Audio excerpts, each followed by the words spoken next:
नमस्कार, मैं सतीशन भास्कर आप सभी लोगों का आपके अपने channel RSSS centre of knowledge की इस पेडागोजी की क्लास में स्वागत करता हूं। जैसा कि हम जानते हैं कि कई वैकेंसियां इस समय आई हुई हैं, KVS की आई हुई है और उस KVS की वैकेंसी में एक सेक्शन है पेडागोजी का और उस जो पेडागोजी का सेक्शन है उस पर काफ़ी हमें डाउट मिले हैं। काफ़ी बच्चों ने ये फ़ोन करके कहा है कि सर आपके जो पुराने हम लोगों ने वीडियो देखे हैं उसमें आपने काफ़ी अच्छी तरीके से पेडागोजी को समझाने का प्रयास किया है और काफ़ी हम लोग अच्छी तरीके से वो चीज़ें समझ में आ रही हैं। तो सर आप जो KVS का थर्ड पार्ट है जो कि सब में कॉमन किया गया है, perspective on education and leadership, ये उसका थर्ड पार्ट है। KVS में दो सेक्शन है, एक स्पेशल सब्जेक्ट से है और एक कॉमन है जो कि TGT, PGT और PRT सब में है। तो जो कॉमन चीज़ें हैं तो वहाँ पे सेक्शन जो फर्स्ट है उसमें सभी TGT, PGT, PRT में समान है, बस उसमें नंबर का अंतर किया है इन्होंने।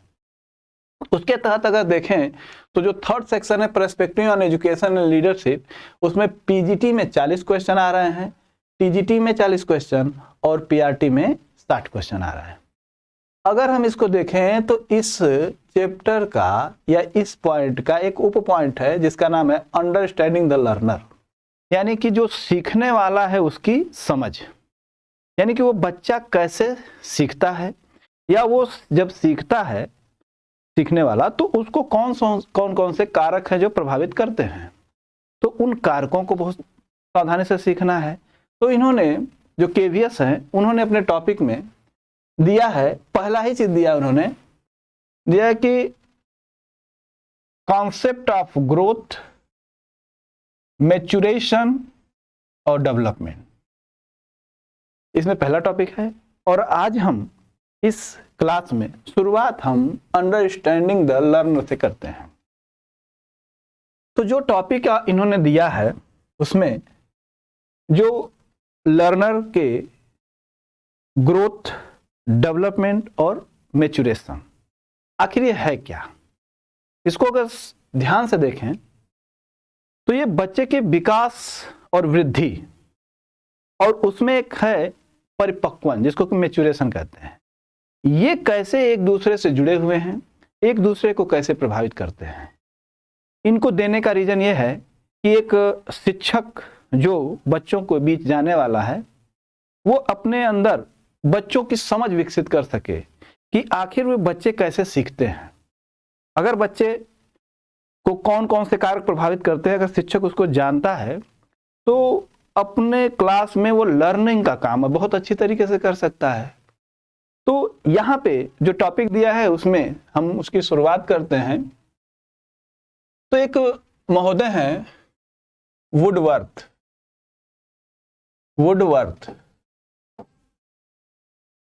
ये एक एजुकेशनल साइकोलॉजिस्ट हैं और वुडवर्थ ने एक बालक का जो व्यक्तित्व निकल के आता है, बालक का जो व्यवहार होता है, उसके बारे में इन्होंने कहा कि जो बालक का व्यक्तित्व है, व्यक्तित्व यानी कि पर्सनालिटी, व्यक्तित्व,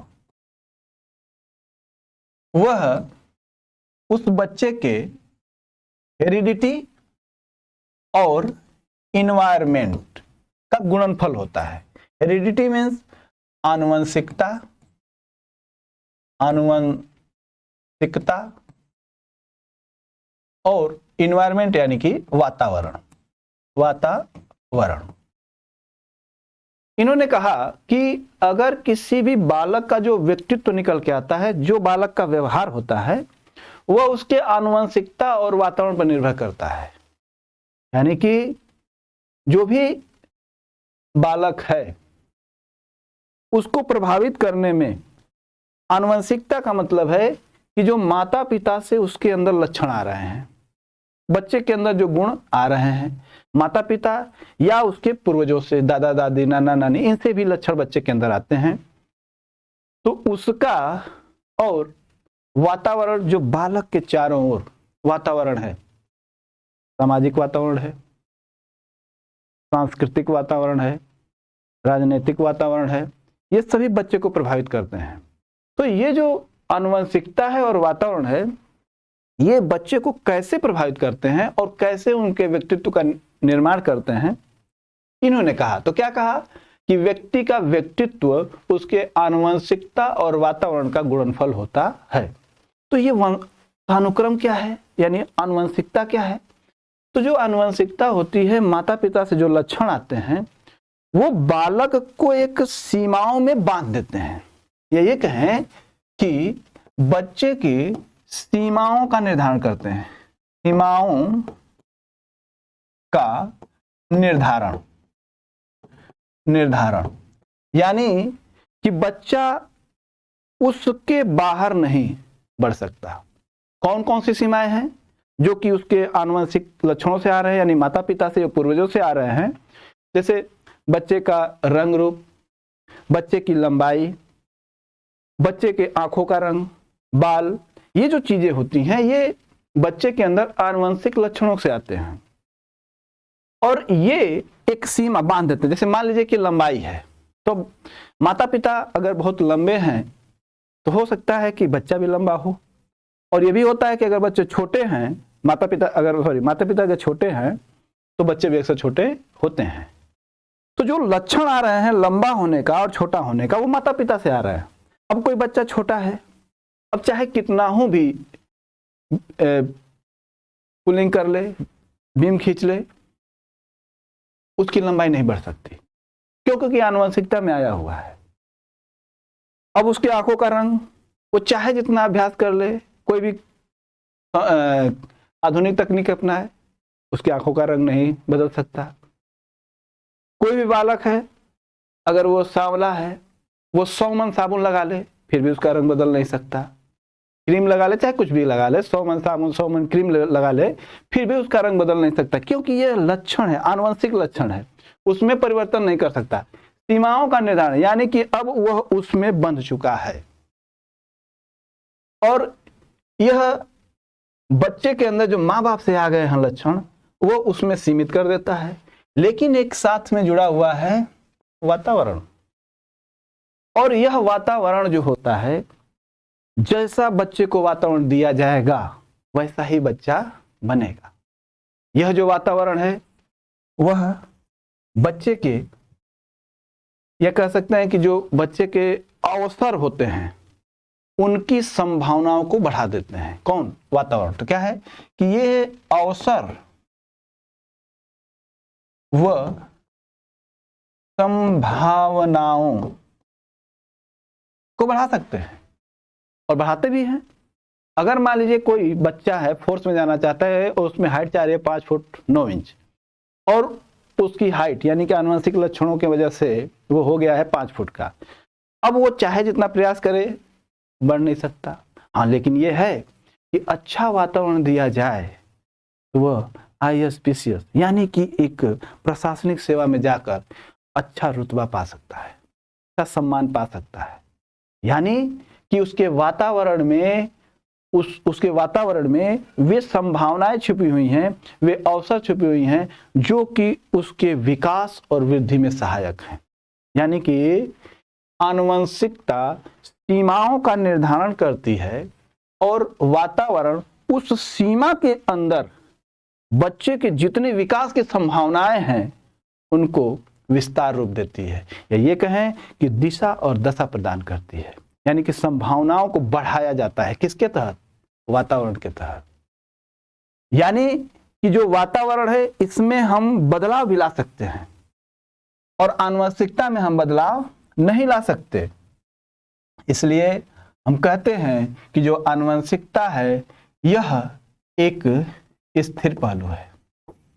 स्थिर पहलू है, स्थिर का मतलब है इसमें हम परिवर्तन नहीं कर सकते। वहीं पे अगर हम देखें, वातावरण की बात करें, तो यह आपके व्यक्तित्व का गत्यात्मक पहलू है। गत्यात्मक यानी कि परिवर्तनशील पहलू है, यानी इसमें परिवर्तन कर सकते हैं। तो ये यहाँ पे वुडवर्थ महोदय ने बताया कि जो व्यक्ति का व्यक्तित्व है वो आनुवंशिकता और वातावरण का गुणनफल है।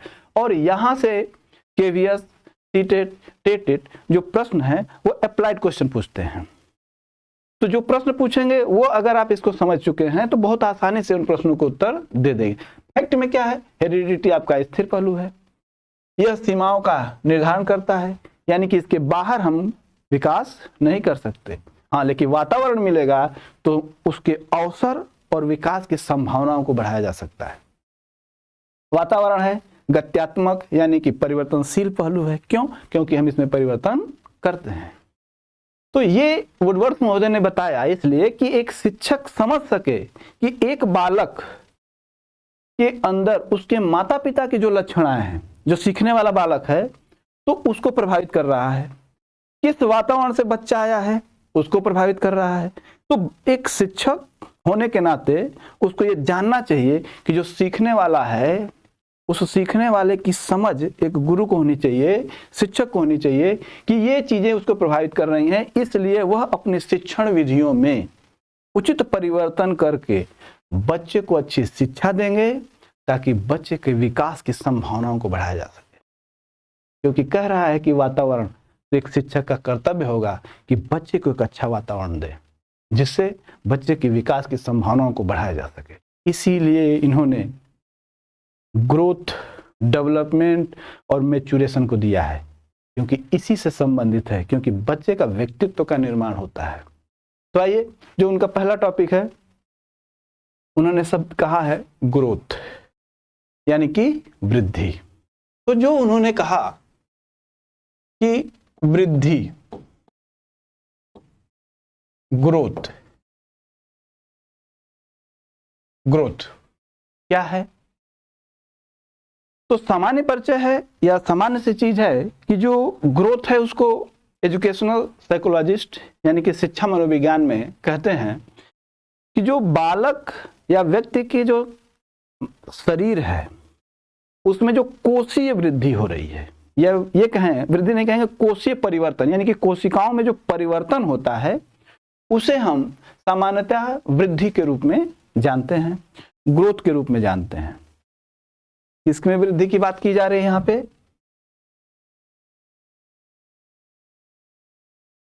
कोशिका में वृद्धि, यानी कि कोशिका में परिवर्तन। तो जो कोशिका में परिवर्तन है इसे ये वृद्धि के रूप में देख रहे हैं, और कोशिका में जो परिवर्तन है उसे हम आसानी से उसे हम माप सकते हैं। यानी कि हमारे शरीर की अगर लंबाई बढ़ रही है, मांसपेशियां बढ़ रही हैं, तो कोशिकाओं में परिवर्तन है, तो ये बताता है कि इसमें परिवर्तन हो रहा है, यानी कि बालक की वृद्धि हो रही है, जिसको कि हम आसानी से माप सकते हैं। 4 महीने बाद मिलेंगे तो हो सकता है कि कोई बच्चा है उसको 4 से 5 या 6 महीने बाद मिलते तो देखते करें इसकी तो लंबाई बढ़ गई, तो तुरंत आसानी से माप सकते हैं। तो क्या कह रहा है? आसानी से माप सकते हैं। और अगर माप सकते हैं तो यह एक मात्रात्मक हुआ। मात्रात्मक का अर्थ है कि इसको आसानी से माप ले रहे हैं, लंबाई बढ़ गया, वजन बढ़ गया। साथ में बात बताई जा रही है कि जो कोशिका में परिवर्तन हो रहा है उसको हम आसानी से माप ले रहे हैं, और उसको कैसा है? मात्रात्मक है, यानी कि हम इसको देख सकते हैं, आसानी से देख सकते हैं वृद्धि को हम। वहीं अगर हम देखें तो जो वृद्धि है इसमें ये मुख्य लक्षण पाए जाएंगे, और इसको हम देखें तो शरीर के विभिन्न अंगों में जो मात्रात्मक परिवर्तन है जिसको कि हम आसानी से निरीक्षण कर सकें और माप सकें, उसे ही हम वृद्धि कहेंगे। इसके लिए आइए हम थोड़ा सा टेक्निकल तौर पर एक स्लाइड पे चलते हैं और इसको देखते हैं कि आखिर जो वृद्धि है इसमें कौन कौन से लक्षण हैं। यहाँ पे हम लिख के भी समझ सकते हैं, क्योंकि समय अभाव है, अगर हम सारी चीज़ों को लिख के तो समय लग सकता है, इसलिए हम थोड़ा वहाँ पे जाते हैं तो ताकि हम अपने आगे का जो सफ़र है पढ़ाई का वो कैसे पढ़ेंगे, कैसे हम अपने कोर्स को कम समय में पूरा करें और हमारे अंदर एक अच्छी अंडरस्टैंडिंग भी विकसित हो ताकि हम हर प्रश्नों को कर सकें आसानी से। जैसा कि हम जानते हैं कि पेपर में समय का एक प्रश्न पे 60 सेकेंड यानी कि 1 मिनट का समय काफ़ी अच्छा है। हमें घबराना नहीं है समय को लेकर, लेकिन हाँ, अपने अंदर समझ विकसित करनी जरूरी है। कोई भी व्यक्ति कहता है कि हमारे नोट्स से फंसेंगे, पढ़ लीजिए ये हो जाए, ऐसी बात नहीं है। हम लोग क्या है, यहाँ पे इस तरीके से एजुकेशन लेंगे कि हम बच्चे को विकास की संभावनाओं को भी बढ़ा रहे हैं और साथ में हम अपने अंदर उस योग्यता को भी विकसित करेंगे सीखते समय, पढ़ते समय, कि हमारे आने वाले जो प्रश्न हैं उसमें अधिक से अधिक प्रश्नों को करने की क्षमता विकसित करेंगे। बहुत जरूरी है ये चीज। हम जो पढ़ाएंगे हो सकता है कि उसमें से बहुत कम प्रश्न फंसे, लेकिन हाँ, ये तो हो सकता है कि हम जो पढ़ेंगे हम लोग उसके आधार पे और भी प्रश्न आते हैं, या हम अपने अंदर योग्यता लाएंगे कि जिस तरीके से प्रश्न कॉन्सेप्चुअल घुमा के करता है वो सारे प्रश्नों के उत्तर हम दे दें। तो हम लोग यहाँ पे अपने आप को उस योग्य बनाएंगे कि इस पेपर में जितने भी प्रश्न आ रहे हैं उसको करने में समर्थ हो सके। तो चलिए इसको थोड़ा स्लाइड पे देखते हैं। जैसा कि इसे तो आपने अभी डिस्कस कर लिया है, वंशानुक्रम और वातावरण। वंशानुक्रम और वातावरण का सापेक्षिक महत्व है। वुडवर्थ ने कहा वंशानुक्रम और वातावरण, जिसके लिए आप ये स्लाइड को देख सकते हैं, आसानी से इसके साथ स्क्रीन भी ले सकते हैं, और हम इसका जो PDF है डिस्क्रिप्शन में लिंक दे दिया जाएगा, उसको डाउनलोड भी कर लीजिएगा। अगली चीज जो आती है इसमें, हम लोग बात कर रहे हैं ग्रोथ, वृद्धि। क्या है? सामान्य रूप से वृद्धि शब्द का प्रयोग कोशीय वृद्धि, जैसा कि अभी आपने देखा, और कोशीय वृद्धि के परिणाम स्वरूप मानव शरीर एवं उसके विभिन्न अंगों में कैसा परिवर्तन होता है? मात्रात्मक परिवर्तन, क्वांटिटेटिव परिवर्तन, जिसका हम निरीक्षण कर सकते हैं, मापन कर सकते हैं, और जिसे हम स्पष्ट रूप से देख सकते हैं, उसे हम वृद्धि कहेंगे। इसे अगर हम देखें भौतिक परिवर्तन, जैसे आपके शरीर में, बच्चे के शरीर में जो भौतिक परिवर्तन हो रहे हैं उसमें आपका देखिए लंबाई, भार, आकार, आकृति, आंतरिक अंगों में परिवर्तन, यानी कि जो लंबाई बढ़ रही है तो आसानी से देख सकते हैं, आपका वजन बढ़ रहा है, आपके आकार में परिवर्तन हो रहा है, आपके आंतरिक, ऐसा नहीं है, देखिए आपके परिवर्तन बाहर से भी देखे जाएंगे और आपके आंतरिक, जिसको कि हम नहीं देख सकते हैं, उसमें भी वृद्धि होती है। आपके शरीर के जो आंतरिक अंग हैं उसमें भी वृद्धि होगी, आंतरिक अंगों में परिवर्तन। और शिशु में भी सामान्य तौर पर सिर के से बाल जो है वो आने लगते हैं, उसको वृद्धि कहते हैं। प्रारंभिक जो दांत आते हैं उनसे भी हम वृद्धि कहते हैं। प्रौढ़ावस्था में प्राथमिक दांत के स्थान पर द्वितीयक दांत आने लगते हैं, सिर के बाल घने हो जाते हैं, द्वितीय यौन चिन्ह प्रकट होने लगते हैं लड़के और लड़कियों में। तो ये चीजें सब जो हैं वो वृद्धि की तरफ संकेत करते हैं। तो पेपर में क्या करेंगे कि इन उदाहरणों में से पूछ सकते हैं कि क्या यह विकास है, यह ग्रोथ है। तो ये उदाहरण है, और आप अपने हिसाब से या अपने मन मस्तिष्क में चिंतन स्वयं करिए कि और किन किन चीजों को हम ग्रोथ के अंदर रख सकते हैं। आगे बात की, हर्लाक महोदय ने कहा था कि बालक के शरीर के आकार तथा संरचना में उत्पन्न मात्रात्मक, इंपॉर्टेंट पॉइंट है ये याद कर लीजिए कि जब कभी भी वृद्धि से क्वेश्चन आता है तो ये जरूर पूछेंगे कि वृद्धि है मात्रात्मक परिवर्तन कि गुणात्मक परिवर्तन। तो इस चीज को दिमाग में रट लीजिए, फैक्ट है कि वृद्धि में मात्रात्मक परिवर्तन होता है और जिसे हम आसानी से देख सकते हैं, निरीक्षण कर सकते हैं। तो यहाँ पे एक शब्द बोला गया कि गर्भधारण के बाद गर्भस्थ शिशु में वृद्धि होने लगती है और यह वृद्धि परिपक्वावस्था तक चलती रहती है। परिपक्वावस्था तक चलती है, जीवन पर्यंत नहीं चलती है। जीवन पर्यंत यानी कि जीवन में जब परिपक्व हो जाएंगे उसके बाद जो है आपकी वृद्धि रुक जाती है या बहुत ना के बराबर होती है। यानी कि जो वृद्धि है वो एक निश्चित सीमा, एक आयु 20-22 के बाद आपके शरीर की जो वृद्धि है वो रुक जाती है। हाँ, विकास की संभावनाएं हैं वो बढ़ती रहती हैं और जीवन पर्यंत चलती हैं, उसको विकास में देखेंगे। इसके बाद जो यहाँ पे बात है कि जो ये वृद्धि है इसको हम लोग समझ चुके। इसके बाद इसकी विशेषताओं को देखते हैं, बारीक तरीके से देखते हैं कि आखिर इसकी कौन कौन सी विशेषताएं हैं। और एक पॉइंट और, जब हम विशेषताओं को पढ़ रहे हैं तो आप हमसे और इस टॉपिक से जुड़िए। इससे क्या होगा कि जो KVS है, CTET है और भी प्रतियोगी परीक्षाएं हैं, जिस तरीके के प्रश्न कॉन्सेप्चुअल बनाते हैं, जिसको कि लोग कहते हैं बहुत कठिन प्रश्न है, वो आज इस लेक्चर से और आगे के जितने भी लेक्चर होंगे वो आसान होने लगेंगे। कब? जब आप जुड़ेंगे तब।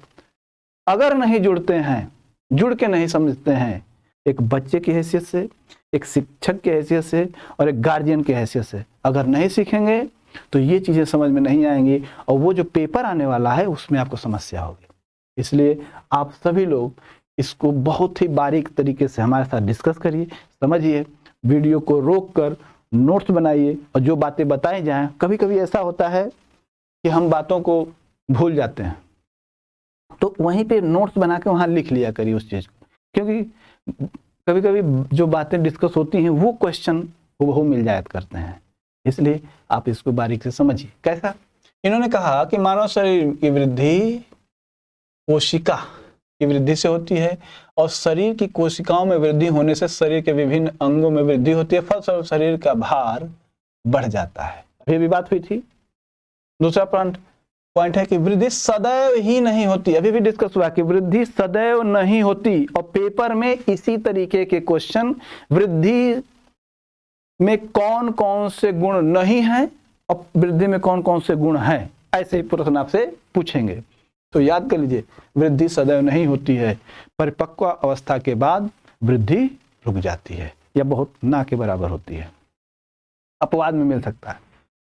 तो क्या करें कि वृद्धि सदैव ही नहीं होती और न ही समान गति से, यानी कि वृद्धि जो है आपके बालक की या आपकी जो वृद्धि है वह सदैव नहीं होती और नहीं समान गति। समान गति का मतलब कि बहुत तेजी से या कम, यानी कि इसका मतलब है कि कभी तेज होगी तो कभी कम होगी। क्या बोल रहे हैं कि यह एक निश्चित सीमा आने पर रुक जाती है या अथवा बहुत धीमी हो जाती है।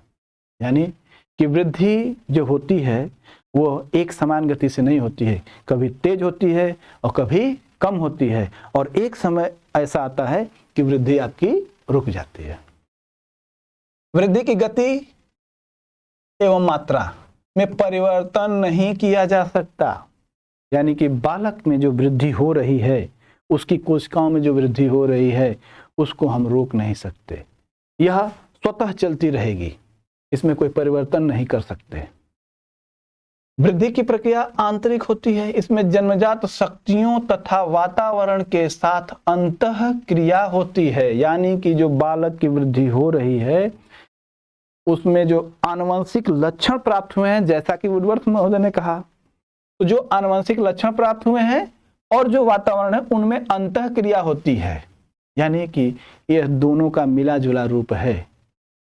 अगली बात, वृद्धि की प्रक्रिया क्रमिक होती है, अचानक नहीं होती। इसका मतलब कि जो बालक है, बालक में जो वृद्धि होंगी हर अवस्था में अलग अलग होगी और एक क्रम से होंगी। शैशवावस्था में वृद्धि, बाल्यावस्था में, किशोरावस्था में और प्रौढ़ावस्था। तो जो किशोरावस्था है, प्रौढ़ावस्था है, बाल्यावस्था है, शैशवावस्था है, इनमें जो वृद्धि है वो भिन्न भिन्न मात्रा में होती है। शैशवावस्था में बहुत तेज हो सकती है, उसके आगे की अवस्था में कम हो सकती है, और फिर एक अवस्था आती है जिसमें वो बढ़ सकती है, तेजी से वृद्धि हो सकती है। वही चीज कह रहे हैं कि जो वृद्धि की प्रक्रिया है वो क्रमिक है, यानी कि एक के बाद एक वृद्धि होगी। अचानक ही कोई बालक बाल्यावस्था से प्रौढ़ावस्था में नहीं पहुंच सकता, शैशवावस्था से सीधे किशोरावस्था में नहीं पहुंच सकता।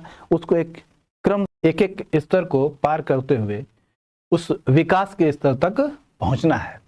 अगला हमारा जो बिंदु है, शैशव काल में वृद्धि तीव्रता से होती है। जैसा कि अभी आपने देखा कि जो वृद्धि के बारे में बताया जा रहा है कि यह सदैव एक समान गति से नहीं होती। देखिए, न ही समान गति से होती है। तो क्या है, शैशवावस्था में यह वृद्धि तीव्रता से होती है और शैशवावस्था में वृद्धि तीव्रता से होती है, किंतु बाद में इसकी गति मंद हो जाती है और लगभग 20 वर्ष की आयु पूर्ण होने के पश्चात सामान्यतः वृद्धि पूर्ण हो जाती है।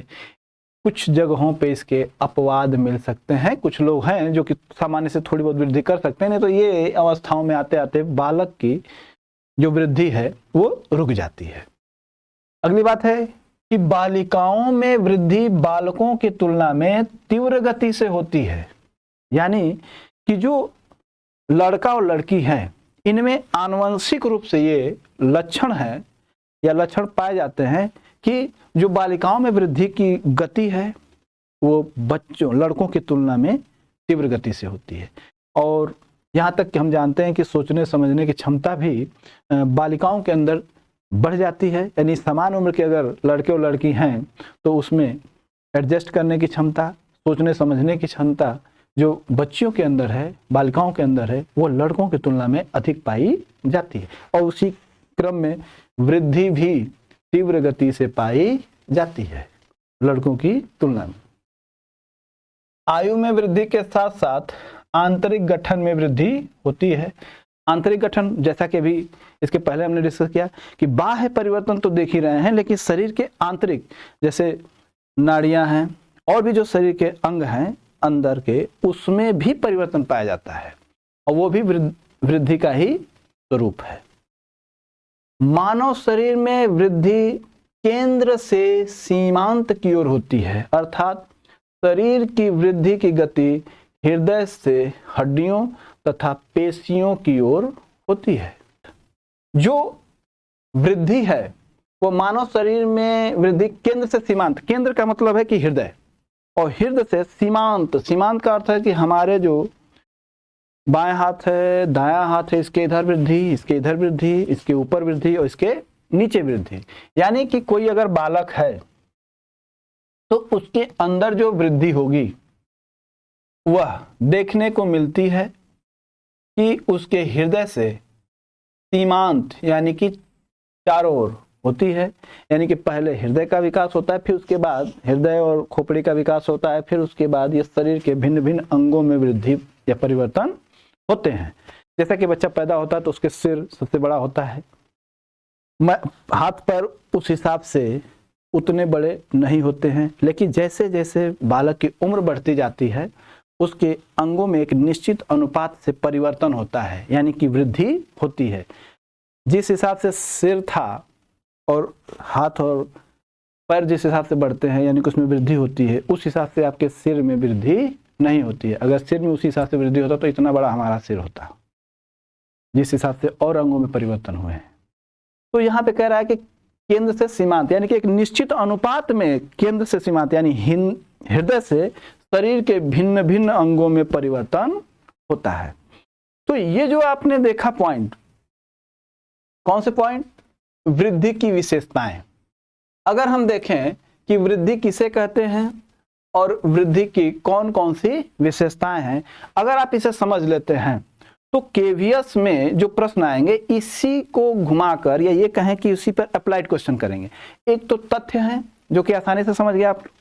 अब इस पर जो अप्लाइड क्वेश्चन होंगे, हम लोग क्या करते हैं कि जैसे ही वृद्धि, विकास और मैच्योरेशन को समझ लेते हैं तो इस पर एक छोटा सा ये कहें कि 20 प्रश्नों का लगभग ऑब्जेक्टिव प्रश्न करेंगे, ताकि जो हम पढ़े हैं इसके बारे में वो जो समझ विकसित हो जाए। और वो भी वो ऐसे प्रश्न हम करेंगे जो कि पिछले केवीएस में, टीजीटी, पीजीटी में आ चुके हों शिक्षण से संबंधित, जो कि वृद्धि, विकास के और मैच्योरेशन से संबंधित होंगे। तो इसलिए इसको बहुत बारीक से समझिएगा। जो हम इस पर प्रश्न करेंगे अगले वीडियो लेक्चर में, उसमें हम इसी से संबंधित प्रश्नों को करेंगे जो कि पीछे आए हुए हैं। तो इसलिए बहुत सावधानी से पढ़िए और समझिए। अब यहाँ पे हम जब वृद्धि को समझ लेते हैं तो जो टॉपिक दिया गया है उसके तहत बात आती है कि आखिर विकास क्या है। विकास, डेवलपमेंट,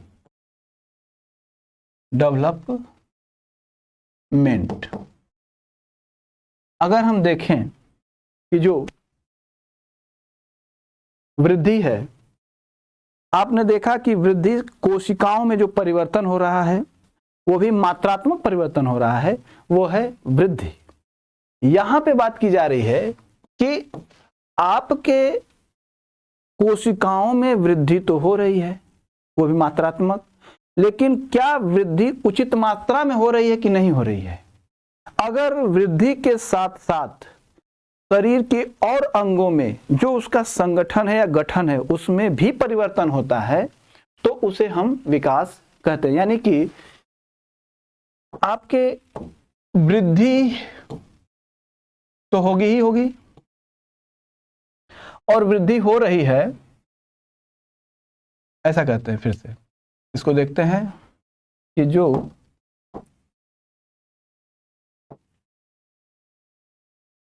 वृद्धि है तो विकास में वृद्धि होगी, यानी कि वृद्धि के परिणाम स्वरूप जो आपकी मांसपेशियों में और शरीर के गठन में, बुद्धि में यानी दिमाग में और जो परिवर्तन होते हैं उसके पहलू हैं परिवर्तन के, वह विकास को प्रदर्शित करते हैं। यानी कि वृद्धि तो होगी ही होगी, लेकिन उसके साथ उसमें जो समस्त अंगों में और परिवर्तन होंगे वो विकास की श्रृंखला में रखे जाएंगे या विकास की श्रेणी में रखे जाएंगे। जैसे कि मान लीजिए कि हमारी इस हाथ की मांसपेशियां बढ़ी, इसमें कोशिका में परिवर्तन हुआ, वृद्धि हुई, लेकिन क्या यह उम्र के साथ, समय के साथ लंबाई तो बढ़ी, लेकिन क्या यह मजबूत है कि नहीं? क्या यह उम्र बढ़ रही है तो क्या यह इस कलम को पकड़ने के लायक हुआ कि नहीं मजबूत? अगर कोशिका में परिवर्तन भी हुआ और इसमें मजबूती भी आ रही है, कार्य क्षमता में भी परिवर्तन आ रहा है, यानी कि वृद्धि हो रही है, कार्य क्षमता में भी परिवर्तन हो रहा है, तो उसे हम विकास की श्रेणी में रखते हैं। और अगर वृद्धि हो रही है तो यह कैसा है? यह है आपका मात्रात्मक, यानी कि विकास में वृद्धि निहित है, यानी कि विकास में मात्रात्मक तत्व भी होंगे और उसमें जो गुण निहित आ रहे हैं और अच्छे गुण, जैसे कि वृद्धि भी हो रही है और उसमें मजबूती भी आ रही है, अच्छे गुण आ गए इसमें अंदर, तो जो वो गुण आया है उसको हम कह दें कि गुणात्मक तत्व भी तो इसमें आ रहे हैं। तो यानी कि वृद्धि और विकास में ये देखें तो जो वृद्धि है वह मात्रात्मक है, लेकिन जो विकास है वह गुणात्मक है। और गुणात्मक है तो एक बात याद रखिएगा, उसमें वृद्धि भी निहित है। या ऐसे समझें कि यह है मात्रात्मक चीज और इसके बाहर कर दीजिए गुणात्मक, यानी कि क्वालिटेटिव, यानी कि गुणात्मक चीज में मात्रात्मक चीज निहित है। यानी कि विकास अगर हो रहा है तो कन्फर्म है कि वृद्धि हुई होगी। तो कैसे कहेंगे विकास को? कि वृद्धि के परिणाम स्वरूप शरीर के समस्त अंगों में आए परिवर्तन के संगठन को हम विकास कहते हैं। लंबाई बढ़ गई, उम्र बढ़ रही है, शुद्ध शब्दों का उच्चारण नहीं कर पाते हैं, तो आप कहते हैं उम्र बढ़ रही है, लंबाई बढ़ रही है, लेकिन बच्चा बोल नहीं पा रहा है सही से, यानी कि इसका विकास रुका हुआ है। आपने देखा होगा कई बच्चों को कि बहुत लंबे हो गए हैं लेकिन मरे मरे से दिख रहे हैं, पतले से दिख रहे हैं, पेट निकला हुआ दिख रहा है। जैसे ही देखते हैं तो कहते हैं कि इसका विकास सही से नहीं हो रहा। इसका मतलब है कि वृद्धि हुई, विकास नहीं हुआ। लेकिन एक बात याद रखिएगा, वृद्धि और विकास में यह जरूरी नहीं है कि वृद्धि हो रही है, यानी कि यह जरूरी नहीं है कि वृद्धि हो रही है तो विकास भी हो रहा होगा। लेकिन हाँ, विकास हो रहा है तो यह कन्फर्म है कि वृद्धि होगी, क्योंकि विकास में वृद्धि निहित है, लेकिन वृद्धि में विकास निहित नहीं है। हाँ, ये हो सकता है कि वृद्धि के साथ साथ विकास भी हो रहा है, लेकिन ये जरूरी नहीं है कि वृद्धि भी हो रही है तो विकास भी हो रहा है। लेकिन ये जरूरी है कि विकास होगा तो वृद्धि होगी। अब जैसे ही आपने इस चीज को समझा, सीटेट केवीएस अपने पेडागोजी में इन्हीं तथ्यों को वो डालेगा। तो इसके प्रश्न कैसे होंगे आगे देखेंगे, लेकिन आप अपने अंदर इसको विकसित करिए कि ये जो प्रश्न कैसे बनते हैं, कठिन प्रश्न नहीं बनते हैं। कठिन प्रश्न कब होता है? जब हम उसके बारे में समझ विकसित नहीं करते हैं, उसको पढ़ते नहीं हैं, समझते नहीं हैं, उसको सीखते नहीं हैं। तो जो पेपर होता है वो हमारे ऊपर कठिन और निर्भर और आसान निर्भर करता है कि हमने उसके बारे में कितना पढ़ा है और कितना उसको समझा है। यहीं पे आगे देखें इसके बाद, तो वृद्धि को आपने देखा, विकास को देखा आपने। तो विकास में कौन कौन से लक्षण होते हैं, कौन कौन सी उसमें विशेषताएं हैं, अगर हम इसे देखें तो जो विकास है उसकी विशेषताओं को समझें तो जो हमने डिस्कस किया उसको एक बार पीडीएफ में देख लेते हैं और इसको आप फिर शॉर्ट स्क्रीन या उसके डिस्क्रिप्शन में लिंक दिया जाएगा, उसमें से डाउनलोड कर लीजिएगा। कह रहा है विकास के बारे में कि विकास शब्द वृद्धि के फलस्वरूप शरीर के समस्त अंगों में आए परिवर्तनों के संगठन को कहते हैं और यह कैसा है? गुणात्मक है। जैसे बालक के एक अवस्था से दूसरी अवस्था में चलने में, दौड़ने में, बोलने में, ध्वनियों को स्पष्टता में, खेलने में, भाव संकेत तर्क करने और निर्णय लेने आदि में उत्पन्न परिवर्तन ही विकास की श्रेणी में रखे जाते हैं। वृद्धि हो गई, बच्चा सही से नहीं चल पा रहा है, कहेंगे कि विकास नहीं हो रहा है। बोल नहीं पा रहा है, विकास नहीं हो पा रहा है। आगे बात है कि वस्तुतः विकास एक प्रक्रिया है जिसमें विभिन्न आंतरिक शरीर संरचना संबंधी परिवर्तन, उनसे उत्पन्न मनोवैज्ञानिक प्रक्रियाएं एकीकृत होकर व्यक्ति को सरलता, सहजता, मितव्ययता से कार्य करने के योग्य बनाती हैं। यानी कि बालक का अगर विकास सही से होता है तो वह बालक क्या करेगा? उसके अंदर सरलता आएगी, किसी काम को बहुत आसानी से कर लेगा। सहजता, बहुत ही सहनशीलता या ये कहें कि आसानी से उस चीज को समझेगा। और मितव्ययता का मतलब है कि बहुत ज्यादा खर्च नहीं करेगा। कब? जब उसके अंदर विकास होगा तब। कहा जा रहा है कि वृद्धि की प्रक्रियाओं को समाहित करने वाली श्रृंखलाबद्ध तथा एकीकृत परिवर्तन की प्रक्रिया को हम विकास कहते हैं। वृद्धि की प्रक्रियाओं को समाहित, यानी कि वृद्धि में जो परिवर्तन हो रहे हैं उसको विकास में हम समाहित कर लेते हैं, श्रृंखलाबद्ध और एकीकृत कर देते हैं और उसे हम विकास कहते हैं। इसमें अगर देखें आगे की बातों को तो जो वृद्धि और विकास है, इसमें जो विकास की बात की जा रही है कि व्यक्ति के शरीर के समस्त अंगों में परिवर्तन। तो यहाँ पे एक शब्द और है कि आंतरिक शरीर संरचना, मनोवैज्ञानिक प्रक्रिया और वृद्धि प्रक्रियाओं को समाहित करने की श्रृंखलाबद्ध और एकीकृत परिवर्तन। एकीकृत परिवर्तन बहुत इंपॉर्टेंट है, इसको समझते हैं। जैसे बालक में विकास हो रहा है, वृद्धि हो रही है। जैसे कभी किसी बालक को देखिए कैसे ये एकीकृत किया जा रहा है। बालक ने पेन को पकड़ा, जैसे ही बालक पेन पकड़ता है तो उसके हाथ का तरीका कैसे होगा? वो पकड़ना इधर, लेकिन वो पकड़ता है ऐसे। मतलब कहां से? देखिए एकीकृत नहीं है, उसके इंद्रियां एकीकृत नहीं है। चाहता है वो पकड़ना ऐसे, लेकिन पकड़ता कैसे है? इधर से। यानी कि इसके जो कार्य क्षमता है वो एकीकृत नहीं है। जैसा सोच रहा है वैसा ये काम नहीं कर रहा है। यानी कि इस हाथ में या हाथ की मांसपेशियों का उस तरीके से विकास नहीं हुआ है कि जैसा उसका दिमाग सोच रहा है वैसा वो करे। जब एकीकृत हो जाएगा, और जब एकीकृत नहीं है तो बच्चा कैसे पकड़ता है? ऐसे पकड़ता है, ऐसे करके। लेकिन जैसे ही उसकी एकीकृत हो जाएंगी इंद्रियां, विकास हो जाएगा सही तरीके से, तो वो अब ऐसे घुमा के नहीं पकड़ा, वो सीधे ऐसे पकड़ेगा। यानी कि अब एकीकृत हो गया। जैसे ही उसका मस्तिष्क सोच रहा है वैसा उसका हाथ भी कर रहा है। तो जैसा मस्तिष्क सोचे और भी शरीर के अंग वैसा काम करें तो कहेंगे कि एकीकृत परिवर्तन हो रहा है, यानी कि उसके अंदर विकास हो रहा है और सही विकास हो रहा है। आगे आते हैं विकास की जो विशेषताएं हैं, थोड़ा उस पर डिस्कस कर लिया जाए।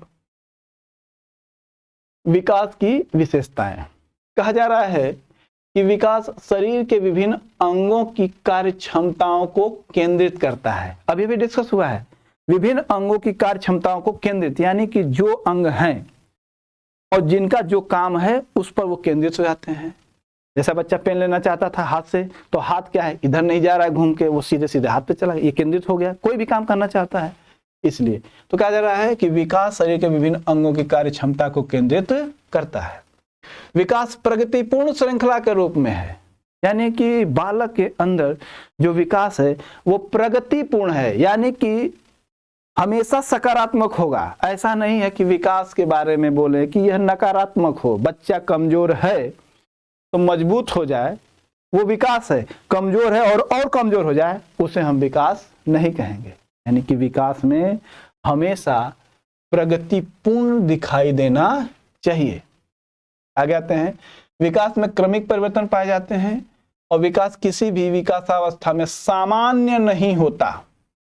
कभी तो यह तेजी से होता है और कभी यह मंदगति से। सामान्य का मतलब है कि एक दर से नहीं होता है विकास। जैसे वृद्धि को आपने देखा कि वह भी एक समान नहीं, कभी तेज कभी कम, उसी तरीके से विकास भी कभी तेज और कभी कम होता है। विकास की प्रक्रिया शारीरिक दृष्टि से सिरह पदाभिमुख, थोड़ा सा देखते हैं, और कह रहा है कि मानसिक क्षेत्र में मूर्त से अमूर्त। देखिए कि जो विकास है यह अगर देखें तो बोला जा रहा है शारीरिक दृष्टि से। शारीरिक दृष्टि से कैसा है और मानसिक दृष्टि से। जैसे कि आपने देखा, बोला जा रहा है कि शारीरिक दृष्टि से जो विकास है वह सिरह पदाभिमुख है।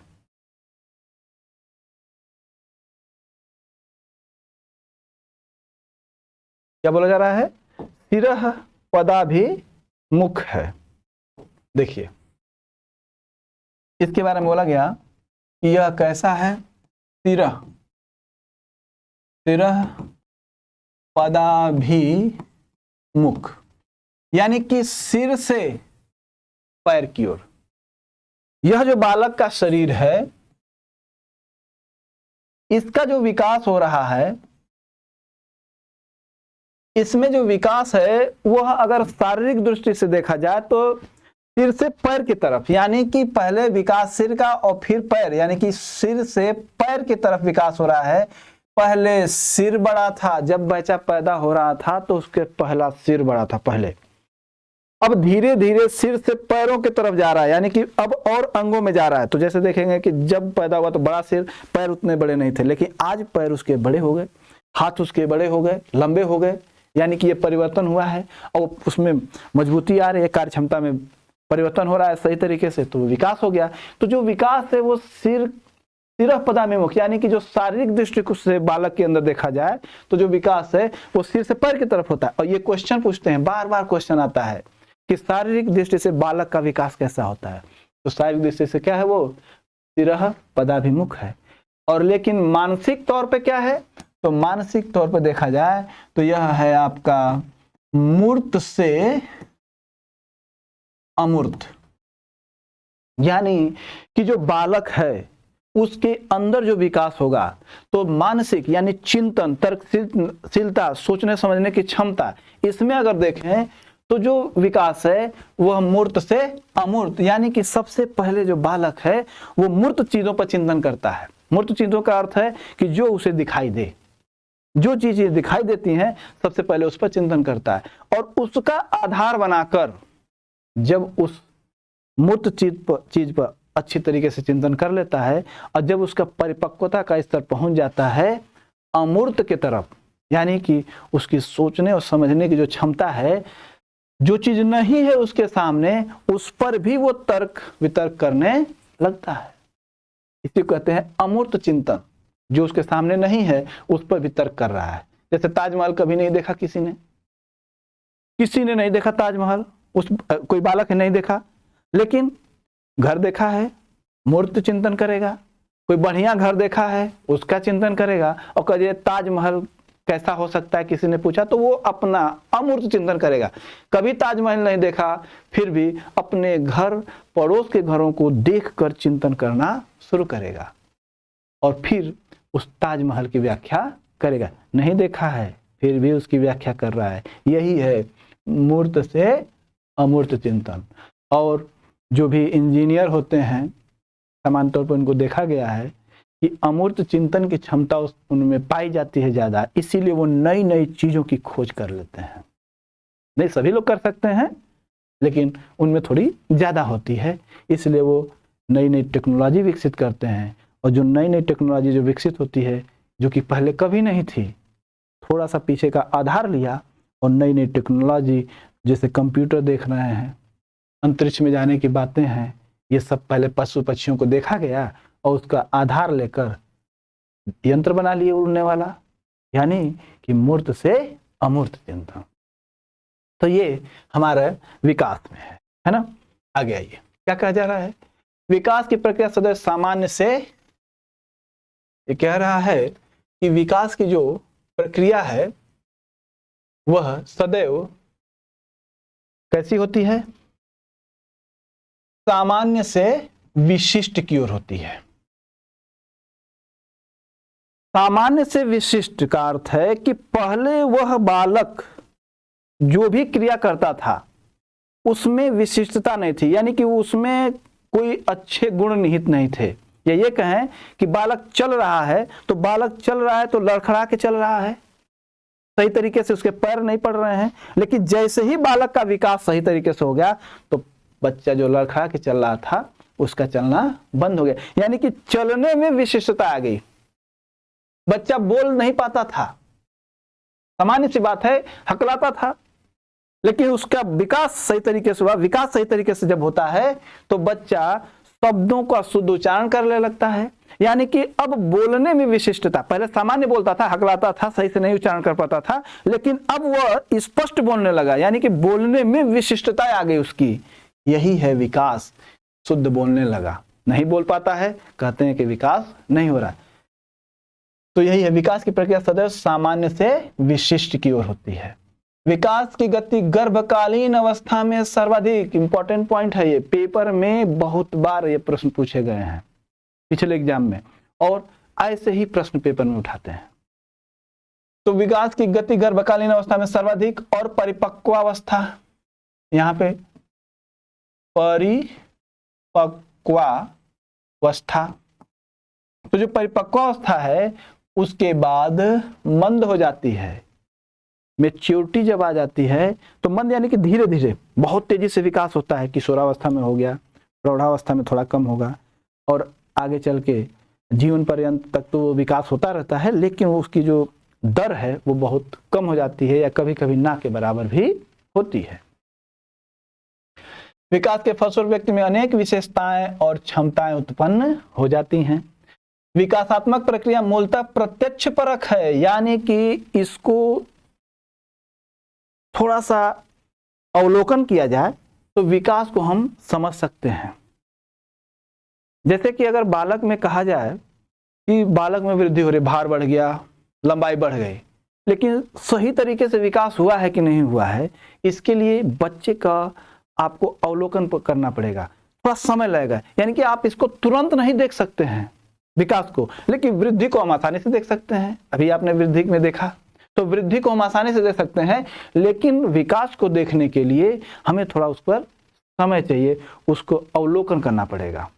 इसीलिए क्या प्रत्यक्ष पर देख सकते हैं, लेकिन कुछ समय के साथ।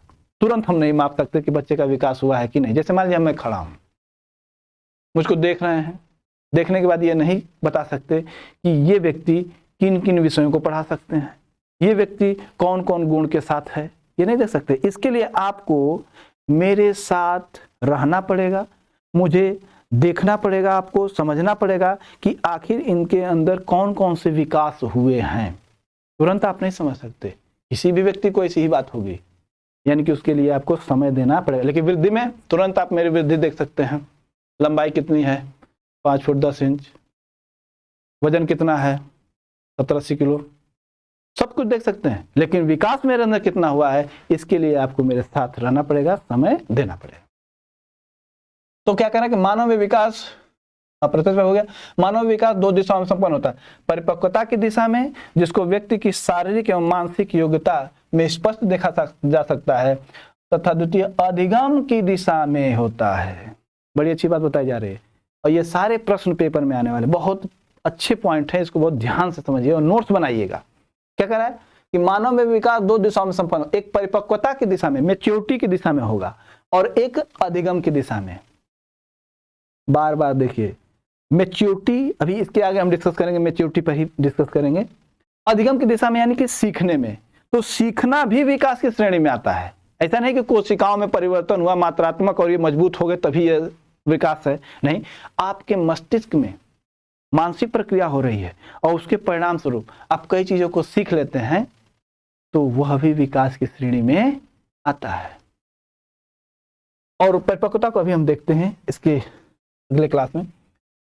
व्यक्ति में संवेगात्मक बुद्धि तथा आध्यात्मिक बुद्धि का विकास प्रौढ़ावस्था के बाद ही होता है। बच्चे के अंदर जो संवेग हैं, दुख, सुख, घृणा आदि का जो अधिक मात्रा में जो विकास होता है, उसके बारे में कहा जा रहा है कि यह प्रौढ़ावस्था के बाद होता है। और एक आध्यात्मिक बुद्धि का ये अर्थ है आत्मा, परमात्मा, ईश्वर है कि नहीं है, अगर है उसका अस्तित्व तो कौन कौन से लक्षण हैं जिसकी वजह से हम उसको पहचान सकते हैं, अगर नहीं है तो कौन कौन से फैक्टर हैं, कौन कौन से कारक हैं जिससे हम कह सकते हैं कि ईश्वर नहीं है। इन सब चीजों पर भी वह तर्क करने लगता है। तो संवेगात्मक बुद्धि और आध्यात्मिक बुद्धि, इसका जो विकास होता है वो प्रौढ़ावस्था के बाद होता है। विकासात्मक परिवर्तन के संदर्भ में पियाजे ने 4 प्रमुख कारकों को उत्तरदायी माना। परिपक्वता, जिसको अभी डिस्कस किया जाएगा, अनुभव, एक्सपीरियंस, और सूचनाओं का संप्रेषण यानी कि कम्युनिकेशन ऑफ इंफॉर्मेशन, सूचनाओं का संप्रेषण, और साम्यावस्था। ये जो पियाजे महोदय हैं, इनका जो सिद्धांत है पेडागॉजी में काफी महत्वपूर्ण है और इसमें से क्वेश्चन हमेशा आते हैं, उसको बहुत बढ़िया से डिस्कस करेंगे। आइए, हमने देखा विकास की विशेषताएं। यहां पे आपने देखा, सीखा वृद्धि और विकास। इसके बाद इसमें हम लोग सीखेंगे अगले वीडियो में कि वृद्धि और विकास में क्या अंतर है, विकास के क्या सिद्धांत हैं, और विकास की कौन कौन सी अवस्थाएं हैं। इसके बाद ये आपका जो वृद्धि और विकास का जो टॉपिक सिलेबस में दिया गया है वो आपका कंप्लीट हो जाएगा। और इस लेक्चर के बाद तो हम ऑब्जेक्टिव कराएंगे इससे संबंधित, लेकिन यह टॉपिक वृद्धि और विकास इतनी जल्दी नहीं खत्म हो रहा है। 1 से 2 लेक्चर और लेंगे जिसमें हम विकास की अवस्थाओं तक पूरा पढ़ेंगे, विकास को प्रभावित करने वाले कारक कौन कौन से हैं डिस्कस करेंगे, तो ये टॉपिक आपका वहां समाप्त होगा। तो उसमें से कहीं से क्वेश्चन आएगा तो मुझे विश्वास है कि आप अगर डिस्कस साथ में रह के किए हैं तो कोई भी क्वेश्चन इधर उधर नहीं जाएगा। अब एक जो टॉपिक इसमें दिया हुआ था मैच्योरेशन, परिपक्वन, आइए उसकी बात करते हैं। क्या कहा जा रहा है कि जो परिपक्वावस्था है उसके बारे में देखा जाए। उन्होंने सिलेबस में दे रखा है परिपक्वन,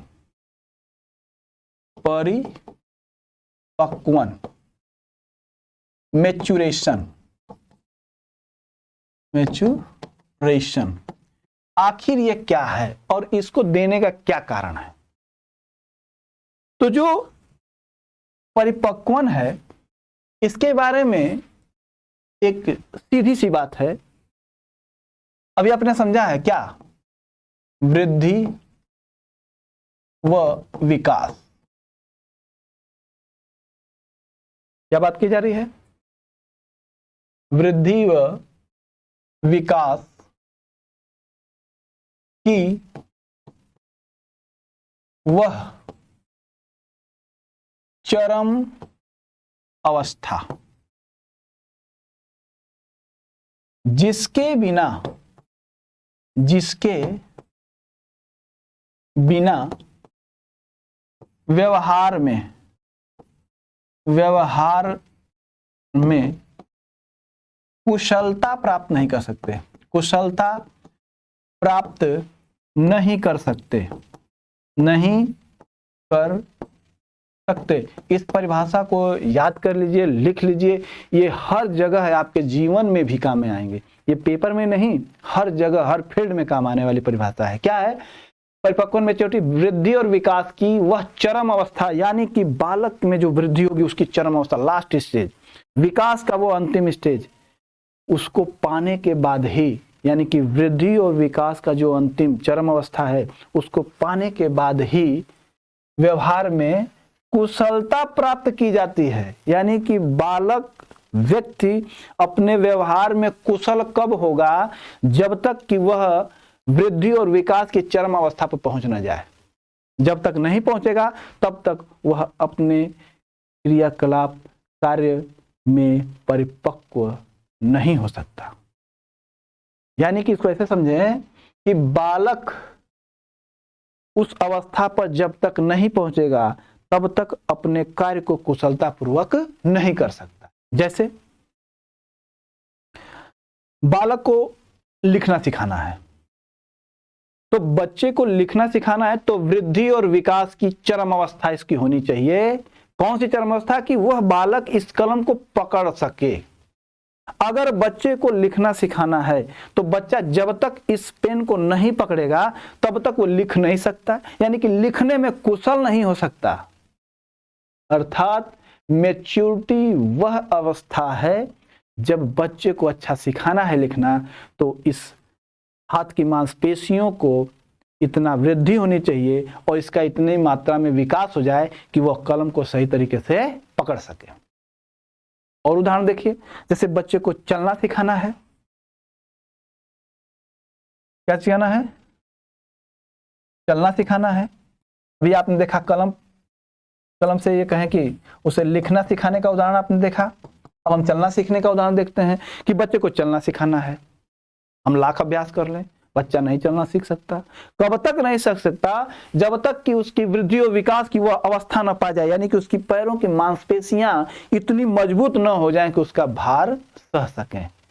जब तक उसका भार सहने के लिए उनकी मांसपेशियां मजबूत नहीं होंगी तब तक हम बच्चे को चलना नहीं सिखा सकते। यानी कि मैच्योरिटी का लेवल आना बहुत ही आवश्यक है बच्चे को चलना सिखाने के लिए, बच्चे को लिखना सिखाने के लिए। एक बड़ा अच्छा सा उदाहरण और है, उसको बोलना सिखाना चाहते हैं। खूब बोलवाइए उसको, बच्चे को तब तक बोलना नहीं सीख सकता जब तक कि उसकी वाक इंद्रियां, जो उसके बोलने वाले वोकल पार्ट हैं, वाक इंद्रियां हैं, जब तक वह मैच्योर न हो जाए, परिपक्व न हो जाए, शब्दों का शुद्ध उच्चारण करने के लायक, तब तक हम बच्चे को सिखा नहीं सकते। यानी कि बच्चे के अंदर वो हम विकास नहीं कर सकते। किसका? शुद्ध बोलने का विकास नहीं कर सकते। तो कहने का मतलब है कि जो परिपक्वन है, यह बच्चे के अंदर जब आएगी तभी बच्चा अपने व्यवहार में कुशल हो सकता है। तो इसको देने का क्या कारण है? सिलेबस में दे रखा है इन्होंने मैच्योरिटी। क्या वो जाके एक बार टीचर कक्षा 1, 2, 4, 5, 6, 12 में यही पढ़ाएगा?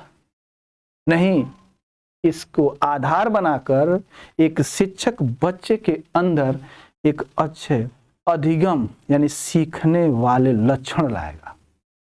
क्योंकि बच्चे अपने भिन्न भिन्न संस्कृति से आते हैं, उनकी भिन्न भिन्न संस्कृतियां होती हैं, उनके आनुवंशिक लक्षण अलग अलग होते हैं, उनका वातावरण अलग अलग होता है। लेकिन एक शिक्षक को चाहिए कि इन सभी पहलुओं को देखे, समझे, तब उनका शिक्षण करे। उनकी कमियों को नकारे नहीं, उन कमियों को स्वीकार करे और उसमें सकारात्मक सुधार करे। तो यहाँ पे हमने देखा विकास की विशेषताएं, और अभी हमने जो डिस्कस किया मैच्योरिटी, इसको हम देख सकते हैं। और एक चीज और है कि ये जो आपने देखा है परिपक्वता, जैसे आपने देखा वुडवर्थ महोदय के अनुसार, आपने वृद्धि को समझा, वृद्धि की विशेषताओं को देखा, विकास की अवस्थाओं, विकास को देखा आपने और विकास की विशेषताएं, और साथ में आपने देखा परिपक्वन या परिपक्वता। अब हमको करना क्या है कि आप इन पॉइंट को नोट कर लीजिए, बढ़िया से रटिए, समझिए। रटना जरूरी है क्योंकि कंपटीशन निकालना है, और समझना इसलिए जरूरी है क्योंकि कंपटीशन में अधिकतर क्वेश्चन समझ पे आधारित होंगे। तो दोनों काम करना है, समझ भी विकसित करना है और फैक्ट को रटना भी है। ऐसा कोई वो फार्मूला नहीं है कि हम कहें कि खूब समझ लें। बहुत से लोग ऐसे मिलेंगे आपको कि खूब समझदार होंगे, समझ लेंगे, लेकिन जैसे ही तथ्य पे बात आएगी, राज्य व्यवस्था की खूब समझ है लेकिन 10 ठो अनुच्छेद पूछ दीजिए नहीं पता चलेगा। लेकिन ये इसका मतलब नहीं कि वो कमजोर हैं, नहीं नहीं, दोनों चीजों को तैयार करना पड़ता है, राज्य व्यवस्था की समझ को भी और उसके तथ्य को, क्योंकि प्रतियोगी परीक्षाओं में समझ और तथ्य दोनों का मिला जुला रूप रहता है। तो आज हमने सीखा वृद्धि, विकास और परिपक्वन, इसके विषय में सामान्य जानकारी हमने ले लिया है।